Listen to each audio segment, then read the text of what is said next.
Dans une décision du 18 décembre 2024, la Cour de cassation a précisé le régime des sanctions de l'inexécution contractuelle. Le litige en cause opposait un couple de particuliers à une société de distribution d'eau.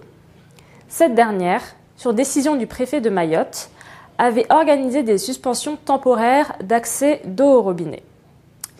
Ces co-contractants ont donc sollicité devant la juridiction compétente l'exécution forcée du contrat, à défaut la mise à disposition par le distributeur d'eau de bouteilles d'eau et de fontaines à eau, une réduction du prix de 90% et enfin des dommages et intérêts en réparation de leur préjudice moral et d'anxiété.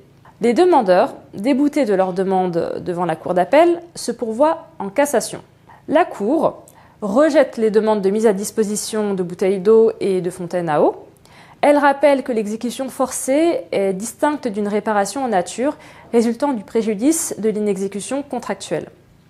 L'exécution forcée ne peut porter que sur une obligation prévue au contrat. En l'occurrence, la mise à disposition de bouteilles d'eau et de fontaines à eau était demandée au titre de l'exécution forcée. Or, aucune stipulation du contrat ne mettait à la charge du distributeur une telle livraison. Il ne pouvait donc pas poursuivre l'exécution forcée de cette obligation.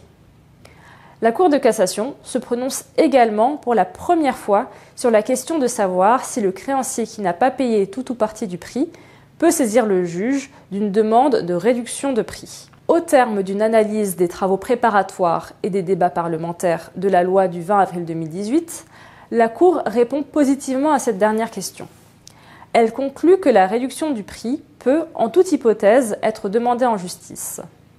Et qu'en tout état de cause, les conséquences préjudiciables d'un refus injustifié de payer le prix pourra être réparées par l'octroi de dommages et intérêts.